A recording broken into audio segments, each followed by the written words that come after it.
Good morning. Ram Ram. BA sociology में आप सबका स्वागत है दोस्तों। आपने पिछले क्लास में पढ़ा था कि समाजशास्त्र का उद्भव एवं विकास, मतलब कि समाजशास्त्र का उद्भव कैसे हुआ था और उसका विकास किन किन विचारकों के सहायता की वजह से हुआ था। उसमें से 5 विचारक हैं जो मोस्ट इम्पॉर्टेंट है आज के क्लास में। क्लास दूसरा देख लेते हैं। समाजशास्त्र के संस्थापक विचारक हैं जिन्होंने समाजशास्त्र के उद्भव में अपना महत्वपूर्ण योगदान दिया, और यह मैराथन क्लास है जो संपूर्ण जानकारी देगी। इसमें से इमाइल दुर्खीम से संबंधित संपूर्ण जानकारी इस क्लास में आप लोग का रहेगा। ऐसे ही क्लास बाय क्लास एक एक विचारक का हम लोग क्लास लाएंगे। यदि आपको वीडियो अच्छी लगे तो लाइक एंड सब्सक्राइब प्लीज़ कीजिएगा। और पहली बात तो हमें सिर्फ वीडियो देखना नहीं चाहिए, नोट्स भी बनाने चाहिए। यदि आपको सही लगे तो नोट्स भी कर सकते हैं। आगे देख लेते हैं। हम इसमें देखेंगे हमारे समाजशास्त्र के उद्भव के साथ साथ कि इमाइल दुर्खीम, अगस्ट कॉम्टे के साथ साथ इमाइल दुर्खीम का इसमें भी योगदान किस प्रकार रहा है। चलिए तो हम लोग आगे देख लेते हैं। पहला देखेंगे कि मतलब किस इन 5 विचारकों में से 5 विचारकों के अवधारणाएं उनसे संबंधित देखेंगे। पहला है अगस्ट कॉम्टे हमारे, यानी इन्होंने स्थैतिकी एवं गतिकी की अवधारणा दी। स्थैतिकी का मतलब और गतिकी का मतलब क्या होता है? स्थैतिकी का तात्पर्य सरल समाज यानी कि प्राचीन समाज, और गतिकी का मतलब जो गतिशील कर रहा है वो आधुनिक समाज। दूसरा वाला हम लोग देख लेते हैं। दूसरे विचारक कौन है? Herbert Spencer. उन्होंने सैनिक एवं औद्योगिक की अवधारणा दी है। तीसरे हमारे यही आज के हमारे टॉपिक में शामिल है इमाइल दुर्खीम। तो इमाइल दुर्खीम किसका अवधारणा देते हैं? यांत्रिक एवं सावयवी सिद्धांत। और मैक्स वेबर देते हैं युक्तिसंगत सिद्धांत। और हमारे कार्ल मार्क्स वर्ग रहित एवं वर्ग सहित का अवधारणा देते हैं। हम लोग आगे देख लेते हैं। इमाइल दुर्खीम का जन्म 15 अप्रैल 1858 ईस्वी फ्रांस में हुआ था और इनकी मृत्यु 1917 ईस्वी में। इनका जन्म याद रखिएगा आप लोग। हम लोग आगे देख लेते हैं। इनका जन्म याद रखिएगा। इमाइल दुर्खीम का जन्म कहाँ पे हुआ था? फ्रांस में 15 अप्रैल 1858 में हुआ था। इन्होंने 4 सिद्धांत दिए हैं। कौन सा? श्रम विभाजन का सिद्धांत कब दिया? 1893 में। दूसरा सामाजिक तथ्य का सिद्धांत कब दिया? 1895 में। तीसरा हमारा सिद्धांत है आत्महत्या का सिद्धांत, ये हमेशा पूछता है, 1897 में। और चौथा हमारा जो है वो धर्म का प्रारंभिक स्वरूप। इन्होंने 4 अवधारणाएं दी हैं जो साथ ही साथ मैं डेट भी बताते चल रही हूँ, 1912 ईस्वी में। ये अगस्ट कॉम्टे के बौद्धिक उत्तराधिकारी कहे जाते हैं। ये अगस्ट कॉम्टे के बौद्धिक, क्योंकि अगस्ट कॉम्टे के बाद यदि समाजशास्त्र में कोई संपूर्ण रूप से किसी ने कार्य किया है समाजशास्त्र को स्थापित करने के लिए, तो वो इमाइल दुर्खीम थे। इसलिए उन्हें अगस्ट कॉम्टे का बौद्धिक उत्तराधिकारी कहा जाता है। ये इमाइल दुर्खीम जो प्रभावित थे वो अगस्ट कॉम्टे से प्रभावित थे, साइमन से प्रभावित थे और मार्टेस्क्यू से प्रभावित थे। पूछा जाता है कि इमाइल दुर्खीम किन किन लोगों से प्रभावित थे, तो अगस्ट कॉम्टे, साइमन और मार्टेस्क्यू 3 लोगों से ये प्रभावित थे। तो मोस्ट इम्पॉर्टेंट ये कॉम्टे से ज़्यादा प्रभावित थे, क्योंकि कॉम्टे के बाद ही इन्होंने अपना योगदान समाजशास्त्र के क्षेत्र में रखा था। आगे देख लेते हैं। कॉम्टे स्पेंसर के तरह समाजशास्त्र को प्रत्यक्षवादी विज्ञान मानते हैं। कॉम्टे स्पेंसर के तरह, कॉम्टे क्या? कॉम्टे से पहले क्या? स्पेंसर की तरह मतलब इमाइल दुर्खिम कॉम्टे और स्पेंसर की तरह समाजशास्त्र को क्या मानते हैं? प्रत्यक्षवादी विज्ञान मानते हैं। ऑब्जेक्टिव में पूछा जाता है कि प्रत्यक्षवादी विज्ञान समाजशास्त्र को किसने माना है? तो इमाइल दुर्खिम ने माना है। आगे देखते हैं, समाज एक यथार्थपरक वास्तविकता है, मतलब निरंकुश है। समाज क्या है? निरंकुश है, जिसपे अंकुश नहीं लगाया जा सकता। उन्होंने समाज को सर्वोपरि माना है। मोस्ट इम्पोर्टेंट है कि इमाइल दुर्खिम ने किसको सर्वोपरि माना है? तो समाज को इन्होंने सर्वोपरि माना है। समाज एक यथार्थ वास्तविकता है। यथार्थ वास्तविकता है मतलब कि यथार्थपरक।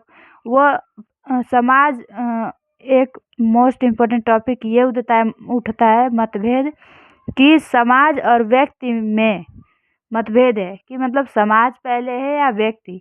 पर इमाइल दुर्खिम हमारे महोदय क्या मानते हैं कि समाज सर्वोपरि है, मतलब समाज पहले था और व्यक्ति बाद में उत्पन्न हुआ है। तो यानी समाज निरंकुश है। समाज स्व उपस्थित यानी अर्थात परक है और वास्तविकता उसका बना हुआ है।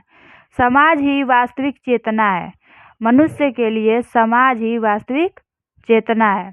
समाज स्वस्फूर्त है, व्यक्ति को अपने अनुसार ढालने का प्रयास समाज करता है। जैसा आप लोग देखे होंगे कि हम जिस क्षेत्र में जन्म लेते हैं, उस क्षेत्र का जैसा ढांचा, बनावटी, बोल बात, व्यवहार, खान पान, पहनावा रहता है, हम उसी प्रकार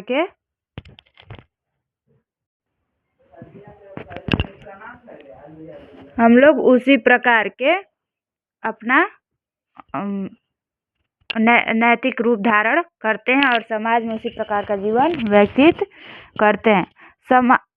स्वर्ग का साम्राज्य एक महिमामंडित समाज है। महिमामंडित समाज है। स्वर्ग का साम्राज्य एक महिमामंडित साम्राज्य है। इनकी पुस्तकें थी इमाइल दुर्खिम की, जो तीनों इम्पोर्टेंट है, आप लोग नोट कर लीजिएगा। सोशोलॉजी ऑफ एजुकेशन 1922 में, सोशोलॉजी ऑफ फिलोसफी 1924 में, और मॉडर्न एजुकेशन 1924 में। ये दोनों पुस्तकें एक ही सन में प्रकाशित हुई हैं। इनकी अवधारणाएं क्या थी? सिद्धांत या अवधारणा एक ही होता है। सिद्धांत और अवधारणा एक ही होता है। सामाजिक तथ्य। अब तथ्य क्या होता है? तथ्य का मतलब होता है व्यवहार करना, सोचना, अनुभव। मतलब कि समाज में यदि व्यक्ति है तो उसको ये सब चीज़ें आनी चाहिए, व्यवहार करना, सोचना और तथ्य का तात्पर्य यही है कि सोचना, व्यवहार करना और अनुभव। समाजशास्त्र सामाजिक तथ्यों का अध्ययन करने वाला विज्ञान है। मतलब कि समाजशास्त्र क्या करता है? जो समाज में व्यक्ति रहते हैं, उनके सोचने पर, उनके व्यवहार करने पर और उनके अनुभव को वो तराशता है और उनका वो अध्ययन करता है। आगे देख लेते हैं परिभाषा, समाजशास्त्र का परिभाषा, कि इमाइल दुर्खिम ने समाजशास्त्र की परिभाषा क्या दी है अपने शब्दों में। सामाजिक तथ्य व्यवहार, मैंने ऊपर ही बताया कि व्यवहार करने, सोचने व अनुभव करने के ऐसे तौर तरीके हैं जो व्यक्ति से बाहर अपना स्वतंत्र अस्तित्व रखते हैं तथा जिसमें बाध्यता की शक्ति होती है, जिसके द्वारा ये व्यक्ति के व्यवहार का नियंत्रण करते हैं। जैसे हम बोले पहले ऊपर कि जिस समाज में हम रहते हैं, उस समाज के पूर्वगामी जो विचार होते हैं हम पर वो प्रभाव डालते हैं, या समाज के कुछ ऐसे नियम कानून होते हैं जो हमको उस तरह के सोचने पर वो निरंकुश करते हैं। यानी समाज जैसा है, व्यक्ति भी वैसा ही होगा। उसका सोच विचार या उसका अनुभव करने की शक्ति जो होगी वो समाज के प्रतिक्रिया के स्वरूप ही होगी। जिस प्रकार का हमारा समाज होगा उसी प्रकार का व्यक्ति भी उसमें होगा। आगे देखते हैं, सामाजिक तथ्य की विशेषताएं क्या हैं। सामूहिक प्रतिनिधित्व। प्रतिनिधित्व का क्या तात्पर्य है? जब सामूहिक चेतना की अभिव्यक्ति किसी प्रतीक या बिंदु के रूप में होती है तो उन्हें सामूहिक प्रतिनिधित्व कहते हैं। मतलब कि क्या, जब अभिव्यक्ति किसी प्रतीक या चिन्ह या बिंदु, मतलब धार्मिक राष्ट्रीय प्रतीक, मतलब कि धर्म का अपना एक बिंदु होता है कि मतलब कौन हिंदू है, कौन मुस्लिम है, कौन ईसाई है, कौन सिख है, तो सबका अपना अपना एक बिंदु प्रतीक होता है। तभी तो समाज में प्रत्येक व्यक्ति अलग अलग धर्म जाति वर्ग में विभक्त है, जिससे उनको अपनी अलग अलग प्रकार की विशेषताएं मिली हुई हैं और उससे उनका धर्म या जाति का पता चलता है। इन चेतनाओं की भी चेतना कहते हैं। इसे सामूहिक प्रतिनिधित्व को क्या कहते हैं? चेतनाओं को भी चेतना कहते हैं। सामाजिक तथ्यों के प्रकार, आगे हम लोग देखेंगे सामाजिक तथ्यों का प्रकार। सामाजिक तथ्यों के प्रकार में देखेंगे, पहला तथ्य है सामान्य सामाजिक तथ्य, यानी सामान्य रूप से विद्यमान। दूसरा, रोगात्मक या व्याधिकीय तथ्य, असामान्य रूप से अपराध तीव्र वृद्धि, यानी सामाजिक तथ्यों के अध्ययन में पूर्व धारणाओं एवं व्यक्तिगत मनोवृत्ति को पृथक करना चाहिए। आगे देख लेते हैं, समाज में श्रम का विभाजन। श्रम मतलब हर व्यक्ति अलग अलग प्रकार से श्रम करता है। इमाइल दुर्खिम ने the division of labour in society 1893 में श्रम विभाजन का प्रकारवादी विश्लेषण प्रस्तुत किया। पूछा जाता है कि प्रकारवादी विश्लेषण किसने प्रस्तुत किया या किस पुस्तक में इमाइल दुर्खिम ने प्रकारवादी विश्लेषण प्रस्तुत किया था। तो आप याद रखिएगा कि the division of labour in society 1893 में उन्होंने प्रकारवादी विश्लेषण प्रस्तुत किया। कौन? इमाइल दुर्खिम ने। साथ ही यांत्रिक एकता और सामयिक एकता पर चर्चा की।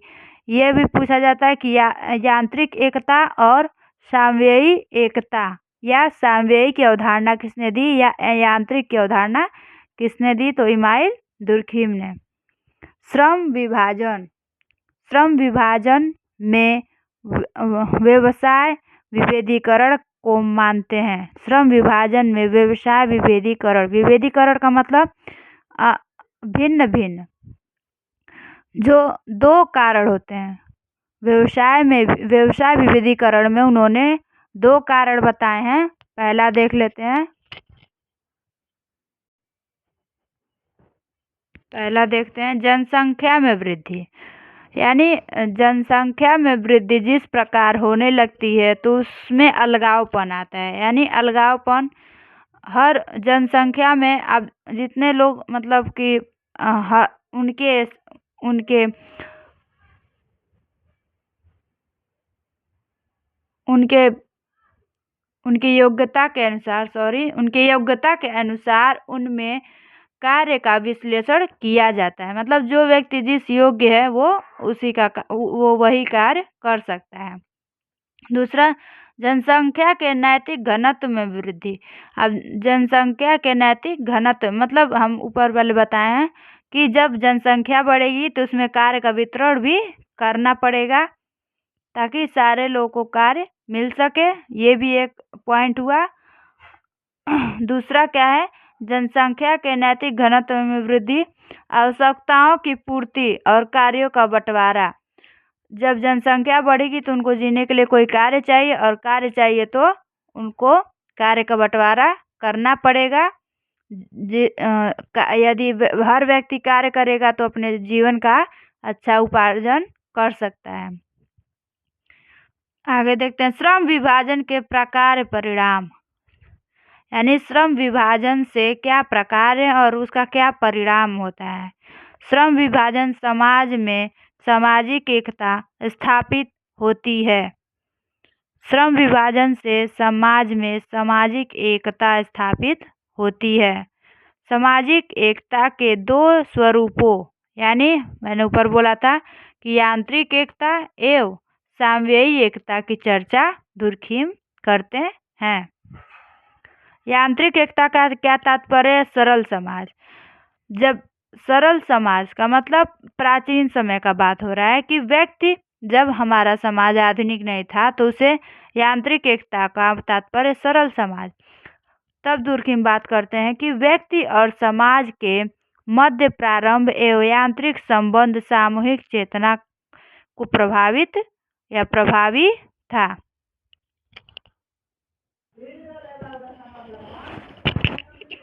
आगे देखते हैं, ये समरूपता पर आधारित इस एकता को दुर्खिम ने यांत्रिक एकता कहा। मतलब कि प्राचीन समय में क्या होता था कि वो सरल समाज था, उसमें जिसे जो कार्य उसमें मतलब कि यदि एक ही गुरु पूरे गुरुकुल को चलाता था, यानी कि हर प्रकार की शिक्षा एक ही टीचर देता था और एक ही वैद्य मतलब कि जितने लोग जाते थे किसी भी प्रकार का रोग व्याध लेके तो वो दवा दे देता था। लेकिन आज क्या होता है कि हर सब्जेक्ट के लिए, हर विषय के लिए अलग अलग टीचर चाहिए और हर रोग व्याध के लिए अलग अलग डॉक्टर हो गए हैं। तो ये सरल समाज की मतलब उसकी विशेषता थी।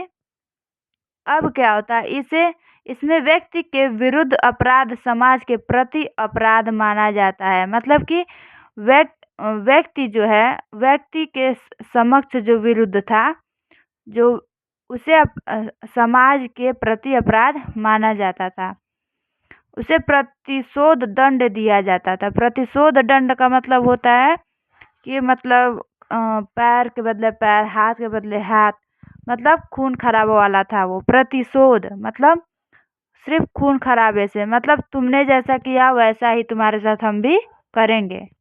ये यांत्रिक समाज में इसकी ये समझी एक प्रकार से कुरीतियाँ थी उसमें, प्रतिशोध। दूसरा हमारा सामयिक एकता, मतलब ये आधुनिक समाज का बात कर रहा है। यह जनसंख्या एवं नैतिक घनत्व में वृद्धि से श्रम विभाजन में विशेषीकरण है। जिस तरह आधुनिकीकरण समाज में बढ़ा है उसी प्रकार से मतलब कि समाज में सबके योग्यताओं को देखते हुए उनके योग्यताओं के अनुसार उनको कार्य दिया जाता है और ये इसका विशेषीकरण है, सामयिकता। विशेषीकरण से व्यक्तिवाद में वृद्धि और सामूहिक चेतना में कमी आई है। सामूहिक चेतना और व्यक्तिवाद में वृद्धि मतलब आप लोग ये कमेंट में बताइएगा। यदि एक बार फिर से कह दे रही हूँ दोस्तों, यदि आपको वीडियो पसंद आए तो लाइक एंड सब्सक्राइब करना ना भूलें, शेयर ज़रूर कीजिएगा अपने व्हाट्सएप पे। इससे समाज में सामयिक एकता, परख निर्भरता स्थापित होती है। श्रम विभाजन के प्रकार, सामान्य श्रम विभाजन और असामान्य श्रम विभाजन। और असामान्य श्रम विभाजन में दुर्खिम ने दो और हेडिंग बताए हैं, जो है अप्रतिमानित श्रम विभाजन यानी कठोरता से नियमों को लागू करना, जिसमें समाज के नियम इसमें हावी हो जाते हैं व्यक्ति में, तो अप्रतिमानित श्रम विभाजन है। मतलब वो न चाहते हुए भी उस कार्य को उसको करना पड़ता है। और ये व्यवस्थामूलक श्रम विभाजन है। व्यवस्थामूलक मतलब इसमें भी वो मजबूर ही हो तो होता है और वो बंधुआ मजदूर होता है।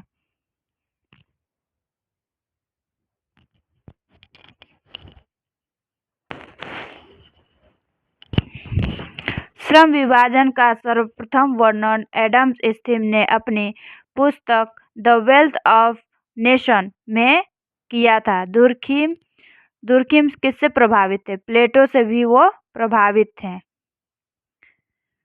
समाजों का वर्गीकरण, दुर्खिम ने समाजों का 4 भागों में वर्गीकरण किया है। सरल समाज का मतलब आदिम यानी कबीला समाज, यानी जो जनजातियां थी उसे आदिम या कबीला समाज दुर्खिम ने कहा है। बहुखंडीय सरल समाज, यानी मिश्रित समाज। इसमें मतलब प्रत्येक प्रकार की समाज पाए जाते थे। साधारण मिश्रित समाज, जनजातियां समाज और समूहों का मिश्रण। दोहरे मिश्रित बहुखंडीय समाज। आधुनिक जटिल समाज। आधुनिक जटिल समाज हम लोग आगे देख लेते हैं। द सोसाइटी पुस्तक किसकी है? द सोसाइटी पुस्तक में इमाइल दुर्खीम ने 1897 ईस्वी में आत्महत्या का सिद्धांत प्रतिपादित किया। पूछा जाता है कि आत्महत्या का सिद्धांत किसने दिया? तो इमाइल दुर्खीम ने। किस पुस्तक में दिया? तो द सोसाइटी में। और कब दिया? तो 1897 में। और इन्होंने एक टॉपिक पे और भी चर्चा की है, धर्म का प्रारंभिक स्वरूप। मतलब कि इन्होंने धर्म को लेकर भी अपना विचार समाजशास्त्र में रखा है। इस पे भी उन्होंने विस्तार पूर्वक अपना शोध किया है। धर्म का प्रारंभिक स्वरूप मतलब कि धर्म प्रारंभ में कैसा था, वो इमाइल दुर्खीम बताते हैं। दुर्खीम ने धर्म की उत्पत्ति का समाजशास्त्रीय सिद्धांत ऑस्ट्रेलिया यानी अरुंटा जनजाति के आधार पर प्रस्तुत किया। पूछा जाता है कि दुर्खीम ने अपने धर्म से संबंधित समाजशास्त्र